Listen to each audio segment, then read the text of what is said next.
Let's get weird into it. Number 8. The half-finished zebra. Imagine you're a 19th century Dutch farmer in South Africa. You're looking out over the plains and you see something off. It looks like a zebra, but only from the waist up. The front half is all bold, contrasty stripes, like a zebra that just got a fresh paint job. But the back half fades into a plain, boring brown, like the artist got lazy and just stopped. You're looking at a quagga, a sort of beta test version of a zebra, where nature apparently ran out of toner halfway through printing. For decades, you and your fellow colonists didn't really think much of them. They were just there, part of the scenery. They ate grass. Your sheep ate grass.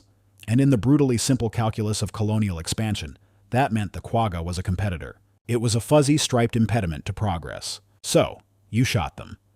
Not with any particular malice, not for some grand sport, but with the same casual indifference you'd use to clear weeds from a garden. You shoot them for their skins, which are kinda neat, but not that neat. You shoot them to make room for your more profitable, less interesting livestock. You shoot them just because they're easy targets. And for years, this is just what happens. The quagga population quietly drains away, like air from a slow puncture in a tire. No one is counting. No one is keeping track.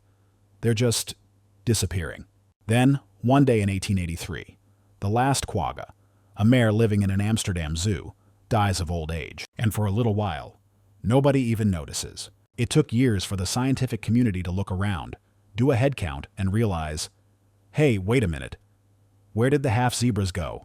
By then, it was too late. We had casually and methodically erased an entire animal from existence without even paying enough attention to realize we were doing it. We didn't hunt it into oblivion with passion. We just sort of bored it to death with bullets. We only noticed it was gone when the silence on the plains got a little too loud. Number 7. The floating potato. Picture this. It's 1741. You're a naturalist named Georg Steller, and you're completely, utterly miserable. You're shipwrecked on a desolate island in the Bering Sea. It's freezing. Your crew is dying of scurvy, and your only food source is a very angry otter. But then, you see it. Bobbing serenely in the kelp forest just offshore is a creature that can only be described as a 30-foot-long, 10-ton potato with a face. This is Steller's sea cow, a massive, slow-moving, plant-eating marine mammal related to the manatee. It has no fear of humans because, up until this exact moment, it has never met one. It spends its days peacefully munching on seaweed, so gentle and docile you can literally pet it from your boat. For you and the other survivors, this isn't an ecological miracle. It's a walking, swimming steakhouse. The sea cows are ridiculously easy to hunt. They're slow, they're fat, and they float even after they're dead. You and the crew build a boat, sail out, and start harvesting. The meat you discover is delicious. It tastes like almond-fed veal. The fat can be used for cooking oil and lamp fuel. A single sea cow can feed your entire crew for a month. You've hit the survival jackpot. Eventually, you're rescued.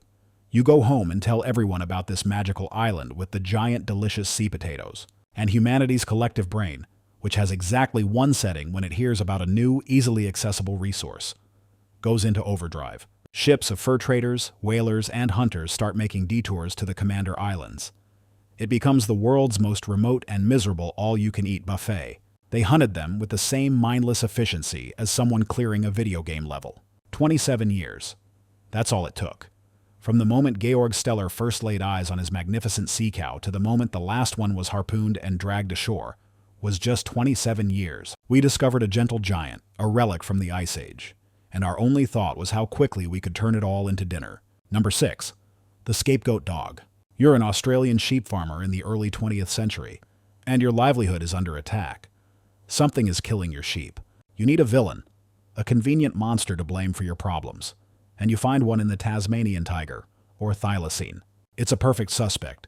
It looks like a dog, but with weird tiger-like stripes on its back. It has a jaw that can open to a terrifyingly wide angle. It's a carnivore, and it's right there. Never mind that its jaws were actually quite weak, better suited for small prey like birds and wallabies than for taking down a full-grown sheep. Never mind that the real culprits were often feral dogs and good old-fashioned mismanagement. The thylacine looked the part. It was typecast as the villain in your story. So, a bounty is put on its head. £1 for every dead adult, 10 shillings for a pup. And the hunt begins. It's not a noble pursuit. It's a government-sanctioned extermination program based on flimsy evidence. For years, you and other farmers trap them, poison them, and shoot them on sight. You bring in their corpses to collect your blood money, feeling like a hero protecting your flock from a vicious predator.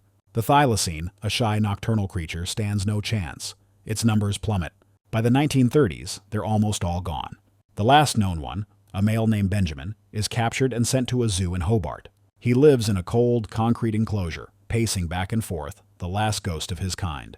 And then, on a frigid night in 1936, an overworked zookeeper forgets to lock the door to his heated sleeping quarters. Benjamin is left out in the freezing cold and dies of exposure. The worst part? Just 59 days before he died, the Tasmanian government, in a spectacular display of cosmic irony, officially granted the species protected status. We spent decades treating it like a monster from a horror movie, only to try and save it at the exact moment the credits were rolling. Number 5. The bird doomed by love. Imagine you're a flock of Carolina parakeets. You're a flash of emerald green and sunshine yellow, the only native parrot in the eastern United States. You travel in loud, vibrant clouds of hundreds, maybe thousands. You're beautiful, you're smart, and you have one fatal, tragic flaw. You are incredibly loyal. You spend your days feasting on seeds, including those from farmers' crops and orchards. To the farmers, you're not a jewel of the sky. You're a pest, a flying, squawking nuisance that eats their profits. So, when your flock descends on an apple orchard, the farmer comes out with a shotgun. He fires into your group, and one of your companions falls from a branch, a splash of green and red on the ground. Here's where your brain's wiring betrays you. Instead of scattering, instead of fleeing from the obvious danger, the rest of the flock does the opposite. You all circle back. You swarm around your fallen friend, screeching and crying, refusing to abandon them. This makes the farmer's job disgustingly easy. He doesn't have to track you down. He just has to stand there and reload, picking you off one by one as you perform a frantic, loyal vigil for your dead. This fatal social behavior turned every hunt into a massacre. But it wasn't just the farmers. Your feathers were also incredibly fashionable. Women wanted them for their hats. So you were also being blasted out of the sky to become a colorful accessory. You were being logged out of your forest homes. You were being captured for the pet trade. You were being attacked from every conceivable angle. Your loyalty, your deep social bond, became nature's self-destruct button. We didn't just hunt you. We exploited your grief. The last known Carolina parakeet, a male named Incas, died in the Cincinnati Zoo in 1918, in the very same cage that had housed Martha, the last passenger pigeon. It's like the universe set up a single sad little room for us to watch our dumbest mistakes die. Number 4. The penguin. We hunted for a museum. You are a great auk. You're basically the Northern Hemisphere's answer to the penguin. You're a 3-foot-tall, flightless seabird, a slick and powerful swimmer. But on land, you're clumsy, awkward, and profoundly vulnerable. For centuries, your kind has nested on rocky, isolated islands in the North Atlantic. Your only real defense is being hard to get to. But then humans get really, really good at building boats, and they discover that your nesting colonies are basically a one-stop shop for all their needs. Your meat is edible. Your fat makes good oil. Your eggs are huge and delicious. And your feathers are perfect for stuffing mattresses. Sailors would herd you up gangplanks onto their ships, sometimes using your fatty bodies as fuel for the fires to cook your friends. It's a brutal, efficient slaughter. By the early 1800s, you're almost gone. You're so rare that a new kind of human starts hunting you, the collector. Rich naturalists and museums are suddenly desperate to get a stuffed great auk or a great auk egg for their collections. The price skyrockets. You've gone from being a cheap source of feathers to a priceless trophy, which for you is so much worse. This brings us to June 3, 1844, on the island of Eldey, off the coast of Iceland. A team of hunters arrives, hired by a collector. They spot the very last known breeding pair of great auks on the entire planet. The two birds try to waddle away, but they stand no chance. The hunters catch them and strangle them. Then, one of the men spots a single egg on the rocky ledge. In his haste, he accidentally steps on it, crushing the last hope for the species into the dirt. They killed the last two great auks in existence so that a rich guy could have a stuffed one on his shelf. The motivation was no longer survival or profit, but the staggeringly stupid desire to own a piece of something that was disappearing, thereby personally guaranteeing its disappearance. It's like setting a Monet on fire to have the world's most valuable ashes. Number 3. The infinite bird. Let's try a thought experiment. Go outside and look up. Imagine the sun is blotted out, not by clouds, but by birds. A single, continuous flock a mile wide and 300 miles long. A river of feathers and wings that takes 3 days to pass overhead. This isn't a fantasy. This was the passenger pigeon. There were once so many of them, 3 to 5 billion, that they made up perhaps 40% of the total bird population of North America. They were not a species. They were a biological storm. Their migrations were one of the planet's great wonders, and our reaction to this wonder was, essentially, cool, lunch. You couldn't miss them. When they landed, their sheer weight broke the branches of entire forests. When they took off, the sound was like a hurricane.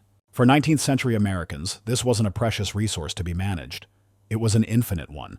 It was a plague of deliciousness that fell from the sky. So you shot them. You didn't just shoot them. You attacked their nesting sites with axes and fire, knocking down trees to get the babies, called squabs. You suffocated them by lighting fires beneath their roosts. You set out huge nets. You even poisoned them. Railroad cars full of pigeon carcasses were shipped to cities, where they sold for pennies. It was a continent-wide, all-out war against a creature whose only crime was existing in unbelievable numbers. The stupidity here wasn't just cruelty. It was a fundamental failure of imagination. No one could conceive that something so numerous could ever disappear. It felt like trying to empty the ocean with a bucket. But the bucket was bigger than anyone thought. By the 1890s, the massive flocks were gone. A few scattered survivors were all that was left. The last one, a female named Martha, lived out her final years at the Cincinnati Zoo. On September 3rd, 1914, she died, and the species officially blinked out of existence. We took a population of 5 billion and shot, clubbed, and netted it down to 0. We didn't just hunt it. We treated it like an error in the simulation and deleted the source code. Number 2. The Unlucky Lighthouse Cat. You're a lighthouse keeper named David Lyle. It's 1894. And you've just been stationed on Stevens Island, a tiny remote speck of land off the coast of New Zealand. It's a lonely job, so you bring a companion, your pregnant cat, Tibbles. One day, Tibbles proudly drops a strange, small, dead bird at your feet. You're an amateur naturalist, and you've never seen anything like it. It's a wren, but it's brownish-green, flightless, and scurries around on the forest floor like a little mouse. You've just discovered a new species, one that exists only on this one tiny island. This should be the proudest moment of your life. You send a specimen to the scientific community and they are, understandably, ecstatic. A flightless songbird. It's a zoological marvel. They name it the Stevens Island wren. But as more and more requests for specimens come in, you notice something alarming. It's your cat, Tibbles, and the kittens she's since had, who are doing all the collecting. They are ruthlessly efficient predators in an ecosystem that has never seen a mammal before.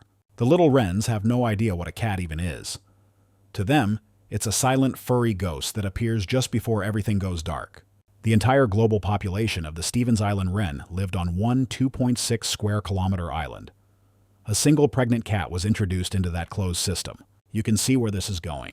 Within a single year, there were no more wrens. The same cat that brought the first specimen to human attention also delivered the last. The entire species was discovered, catalogued, and rendered extinct in less than 12 months, allegedly by one man's pet, while other feral cats that came ashore from boats likely helped. The story is a monument to a comically tragic, small-scale apocalypse. We didn't even get a chance to be systematically stupid on a grand scale. We just made one tiny, thoughtless mistake and accidentally erased a species before we even had a chance to say hello. Number 1. The Holiday Trophy. You're a French officer stationed in Algeria in the mid-1800s. You're bored. The work is dull. The landscape is repetitive. You need a hobby. And the most popular hobby for European gentlemen of your era is to go out and shoot the biggest, most impressive animal you can find. For you, that animal is the boo-ball hartebeest. It's a magnificent, odd-looking antelope, with a long, sad-looking face and distinctive lyre-shaped horns. It once roamed all across North Africa, from Morocco to Egypt. It's even depicted in ancient Egyptian art. For thousands of years, it was a cornerstone of the Saharan ecosystem. To you, it's a moving target, a set of horns to hang on your wall. So, you and your fellow colonial adventurers embark on what can only be described as a century-long killing spree. This isn't for food. It's not to clear land. It's purely for fun. It's a status symbol. You hunt them on horseback, with modern rifles, chasing them across the desert for sport. Every dead hartebeest is a story to tell back home, a testament to your rugged manliness. The hartebeest has no answer to this. It's being systematically exterminated, not out of malice or necessity, but out of a profound, entitled boredom. Its entire existence is being sacrificed for the sake of a few photo opportunities and some living room decorations. The slaughter is so complete that by the early 1900s, the last few remaining herds are cornered in the Atlas Mountains. The very last bubble hartebeest on Earth is believed to be a female shot by a French hotelier in Mazur, Morocco, in 1925. But many historians point to the Paris Zoo, where the last captive female died in 1923. She was the last of her kind, and she died alone in a cage, thousands of miles from her home, the final victim of a generation's quest for a cheap thrill. They didn't just hunt it. They turned an ancient, vital species into a disposable weekend activity. It was extinction as a tourist attraction. And that's our time for today. More strange things are always coming, so I'll see you in the next one.